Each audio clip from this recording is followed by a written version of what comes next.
영적 성장, 축복, 하늘 상급을 가져다주는 삶의 자세.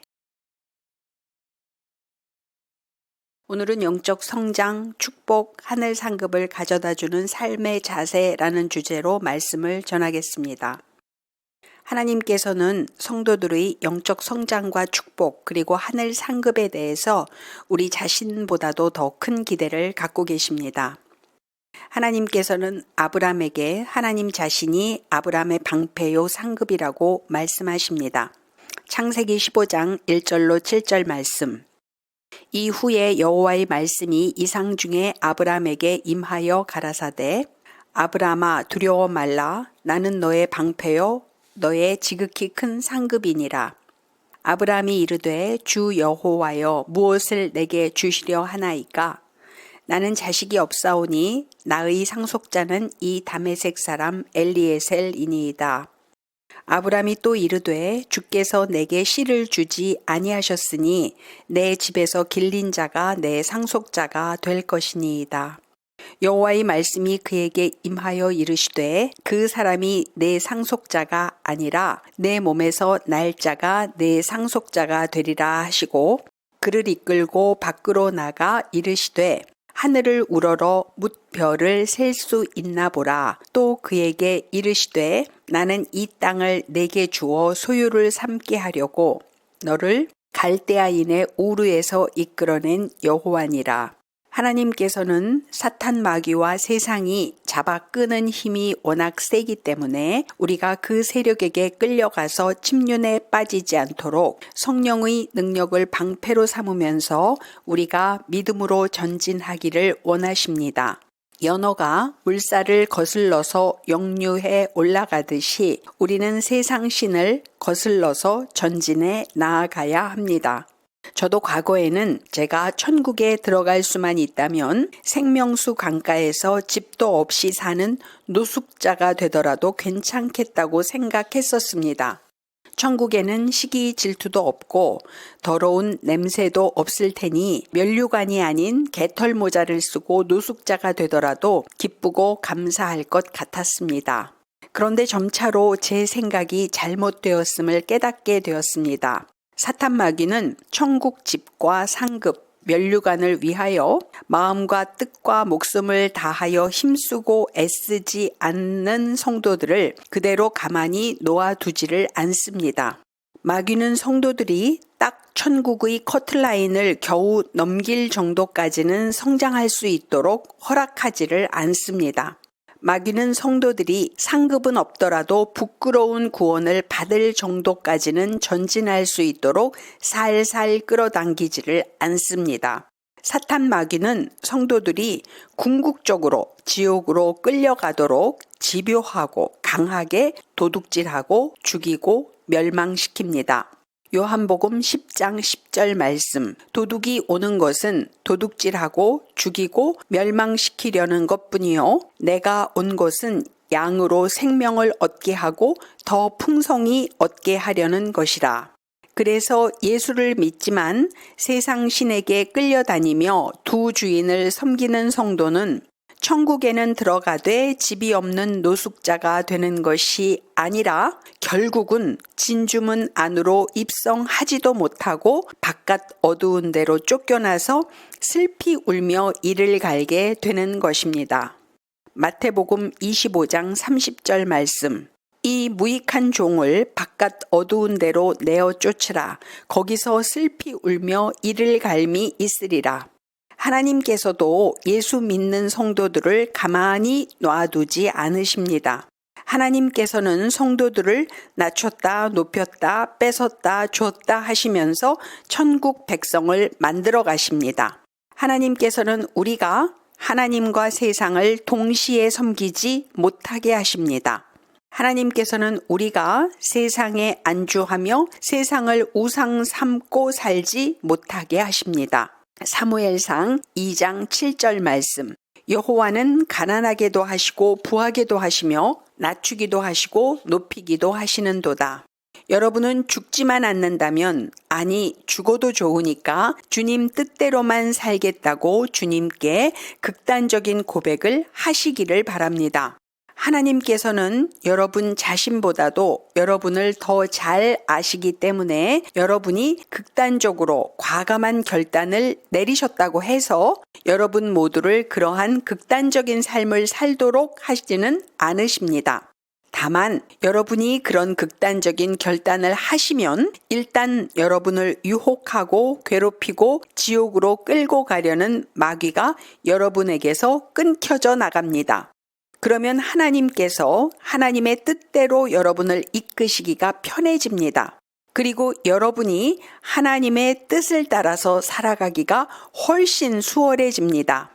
나는 그만한 그릇은 아니야. 하나님은 나한테 그런 요구까지 하실 리가 없어. 하나님은 내가 좋아하는 일만 시키실 거야. 이렇게 생각해봤자 소용이 없습니다. 여러분이 옛자아를 하나님한테 반납해버리고 성령의 이끄심을 따라서 사시면 여러분의 인생을 여러분이 책임지지 않으셔도 됩니다. 전지전능하신 하나님께서 여러분의 인생을 통째로 책임져 주십니다. 여러분이 여러분의 인생을 책임지시고 스스로의 삶을 수정하고 보완하고 변화시켜 가면서 유비무환의 정신으로 살아가시려면 여러분은 몸고생, 마음고생이 이만저만이 아니실 것입니다. 죽으면 죽으리라. 살아도 주를 위하여 죽어도 주를 위하여 사나 죽으나 나는 주님의 것이다. 이런 선포와 찬양이 여러분의 진심 어린 신앙 고백이 되시기를 바랍니다. 여러분들 모두는 앞으로 70년 후면 이 땅에 살아있을 수 없는 유한한 인생들이십니다. 그러므로 영원히 살아가실 천국에 확실히 좌표를 꽂고 살아가시는 것이 가장 지혜롭고 현명한 선택입니다. 우리는 우리 육의 눈에 보이고 우리 육의 귀에 들리는 세상의 것들에 반응하는 데 익숙합니다. 공중 권세를 잡은 악한 영은 이러한 우리의 육의 성향을 잘 알고 있기 때문에 우리의 마음과 생각을 사로잡아서 우리가 잘못된 단정을 짓도록 강한 힘을 발휘합니다. 로마서 7장 19절로 25절 말씀. 내가 원하는 바 선은 행하지 아니하고 도리어 원하지 아니하는 바 악을 행하는도다. 만일 내가 원하지 아니하는 그것을 하면 이를 행하는 자는 내가 아니요 내 속에 거하는 죄니라. 그러므로 내가 한 법을 깨달았노니 곧 선을 행하기 원하는 나에게 악이 함께 있는 것이로다. 내 속사람으로는 하나님의 법을 즐거워하되 내 지체 속에서 한 다른 법이 내 마음의 법과 싸워 내 지체 속에 있는 죄의 법으로 나를 사로잡는 것을 보는도다. 오호라 나는 곤고한 사람이로다. 이 사망의 몸에서 누가 나를 건져내랴. 우리 주 예수 그리스도로 말미암아 하나님께 감사하리로다. 그런즉 내 자신이 마음으로는 하나님의 법을 육신으로는 죄의 법을 섬기노라. 사탄 마귀는 아무나 무작위로 선택해서 유혹하고 공격하는 것이 아닙니다. 사람의 기질과 상처와 약점을 정확히 파악하고 그 약점을 가장 잘 공략할 마귀가 그 사람에게 할당되어 역사합니다. 사탄은 각 사람의 처지, 성향, 약점, 쓴뿌리 등을 다 파악한 후에 최적의 마귀에게 임무를 주고 그 임무를 맡은 마귀는 자신의 목표물인 사람을 넘어뜨리기 위해서 최상의 방책을 세워서 공격을 합니다. 마귀는 일단 목표물이 정해지면 그 사람을 홀로 두지 아니하고 감정과 생각을 끊임없이 넣어주고 잘못된 확신을 심어줍니다. 그러다가 그 사람이 미혹에 속아서 넘어오는 순간 그 사람이 빌미를 준 틈으로 깊숙이 침투하여서 그 사람을 사로잡습니다. 그러나 이러한 마귀의 공격을 우리가 믿음과 의지로 밀어낼 수 있습니다. 마귀는 우리의 자율 의지에 반해서 강제로 우리 심령을 찬탈할 수는 없기 때문입니다. 여러분은 마귀가 쳐놓은 덫과 프레임에 거미줄에 걸리는 거미처럼 걸려들지 마시기를 바랍니다. 너 내 입장이 돼봤어? 이 한마디로 수많은 사람들의 입을 다물 수밖에 없게 만들고 항변도 못하게 만드는 마귀는 머리가 매우 좋습니다. 여러분이 다음 전자의 5가지 좋지 않은 태도를 지니고 살아가신다면 다음 전자의 5가지 삶의 결실을 거두게 되실 것입니다. 그러나 여러분이 다음 후자의 5가지 좋은 삶의 태도를 지니고 살아가시게 된다면 다음 후자의 5가지 삶의 결실을 거두게 되실 것입니다. 사탄 마귀는 여러분이 전자의 삶을 살아가도록 집요하게 유혹할 것입니다. 그러나 하나님께서는 여러분이 후자의 삶을 사시기를 바라십니다. 우리에게 영육간에 복을 주고 싶으셔서 안달이 나신 분이 우리 주님이십니다. 전자의 우리의 태도. 첫째, 나의 필요와 나의 육신의 유익과 편함에 우선적으로 마음을 쓴다. 둘째, 내 코가 석자라서 하나님의 나라와 그 의를 생각할 마음의 여유가 없다. 셋째, 하나님께 감사하고 자족하기보다는 하나님께서 왜 내 삶을 풀어주시지 않으실까 하고 의문을 갖고 염려하고 불평하며 남들과 자신을 비교하면서 시샘하고 속상해하고 낙심한다. 넷째, 하나님께서 내게 영육간에 복을 주시고 싶어 하신다는 사실을 믿지 못하고 말씀, 예배, 찬양, 기도로서 입을 크게 열고 구하고 찾고 두드리지 않는다. 다섯째, 하나님의 마음을 동하게 할 순종, 희생, 봉사, 전도, 선교, 헌금, 구제, 행함의 삶을 살아가지 않는다. 전자의 우리 삶의 결과.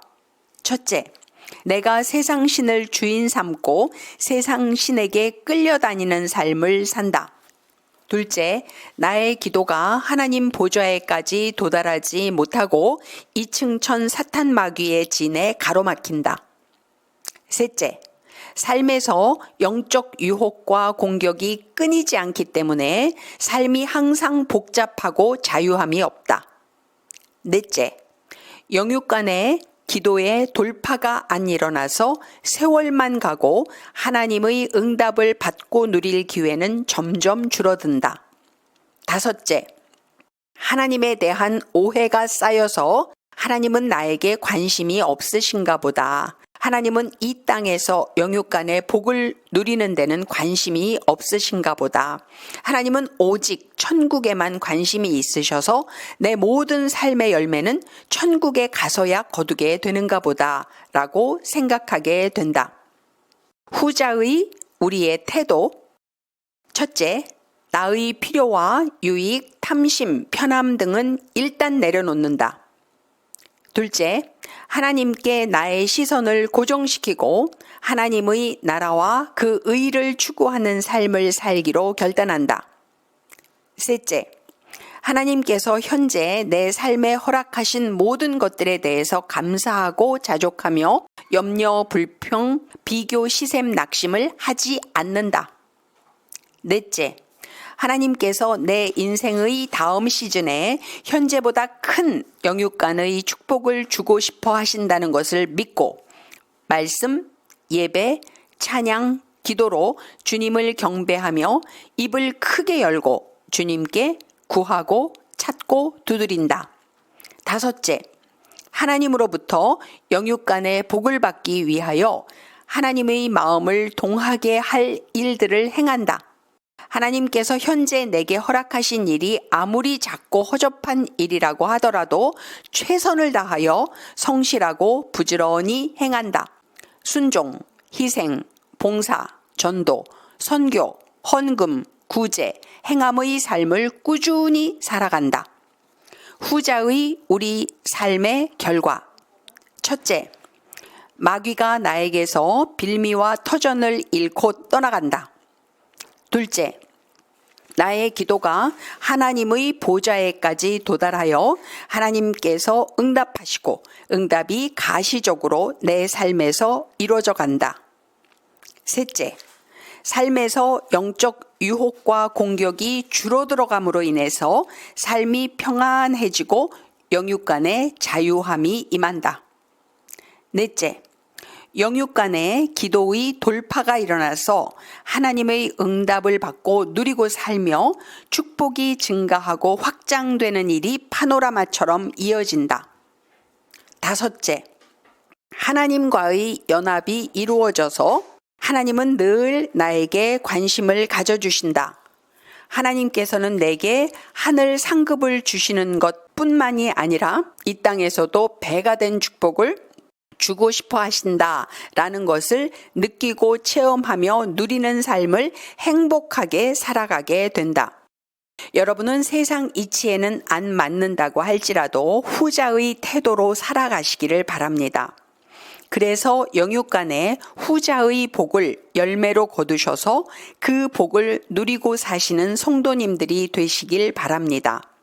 우리의 본향인 새 예루살렘 성과 이 땅은 정반대인 경우가 많습니다. 이 땅에서의 부자와 거지 나사로는 천국과 지옥으로, 이 땅에서와는 정반대의 운명에 처하게 되었습니다. 이 땅에서의 기간은 길어봤자 100년이지만 천국에서의 기간은 영원합니다. 우리의 시선이 천국의 주님께 꽂혀 있을 때 우리는 가장 행복합니다. 우리는 이 땅을 중시하기 때문에 때로는 우쭐하기도 하고 때로는 우울하기도 합니다. 우쭐한 환경에서는 영권을 획득하는 일은 하늘의 별 따기처럼 힘든 일입니다. 우쭐한 환경에서는 사람들을 만나고 다니며 바쁘게 사느라고 기도할 시간이 없어집니다. 하지만 우울한 환경에서는 영권을 획득하는 일은 낙심과 게으름에 빠지지만 않는다면 가능합니다. 크리스천이 억울한 누명을 쓰고 감옥 독방에 가면 할 일이 없어서 기도만 하다가 영의 세계가 열리고 영권이 주어지는 경우가 많습니다. 여러분은 천국의 시선을 고정시키고 사시기를 바랍니다. 천국에서 이 땅으로 시선이 옮겨지는 순간 바로 마음의 죄를 짓기 시작하게 되기 때문입니다. 훈련은 대가를 만든다고 합니다. 집중적으로 훈련하면 365일 24시간 동안 천국 렌즈를 끼고서 이 땅을 사는 성도가 될 수 있습니다. 기껏 해봐야 100년 미만인 이 땅에 초점을 맞추고 사느라고 영원토록 살아갈 새 예루살렘 성에서 시선을 떼고 사는 것은 어리석은 일입니다. 하나님은 맞춤복 전문가이십니다. 여러분 각자에게 어느 정도의 육신적 축복이 하나님께 쏟을 열정을 세상으로 쏠리지 않게 할지, 그 정도를 누구보다도 잘 알고 계신 분이 바로 하나님이십니다. 그러나 여러분의 초점이 온전히 주님께 맞춰져 있고 세상적 축복이 여러분에게 주어지더라도 거기에 치심하지 않고 여러분이 주님의 선한 청지기로 살아갈 수 있을 정도의 수준이 되시면 주님은 여러분에게 축복의 문을 열어주십니다. 그리고 여러분에게 축복을 주신 후에는 여러분이 받은 축복을 어떻게 다루며 사시는지를 지켜보십니다. 사탄 마귀는 여러분에게서 참속거리와 빌미를 찾아내려고 우는 사자와 같이 여러분 주변을 어슬렁거립니다. 베드로전서 5장 8절 말씀. 근신하라 깨어라 너희 대적 마귀가 우는 사자같이 두루다니며 삼킬 자를 찾나니.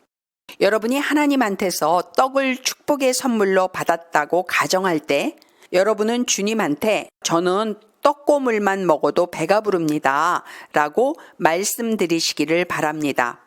하나님께서 여러분의 손에 떡을 쥐어 주셨어도 그 떡의 주인은 여전히 주님이심을 기억하는 성도에게 주님은 또 다른 떡을 덤으로 얹어 주십니다. 하나님께서 맡겨주신 떡이 마치 자신의 것인 양 움켜쥐었다가 그 떡을 먹어보지도 못하고 도로 빼앗기는 어리석은 성도가 되지 마시기를 바랍니다. 하나님께서 여러분에게 떡을 맡기시고 떡고물 정도는 먹어도 된다라고 말씀하셔도 아닙니다, 주님. 이 지구상에는 굶어 죽는 사람도 얼마나 많은데요. 떡고물조차도 다 먹지는 않겠습니다. 이렇게 하나님께서 들으시기에 기특한 말을 진심으로 하심으로 인해서 주님께서 배가시켜 주시는 영육간의 축복을 감사함으로 받아서 누리시는 귀한 성도님들이 되시길 바랍니다. 하나님 감사합니다.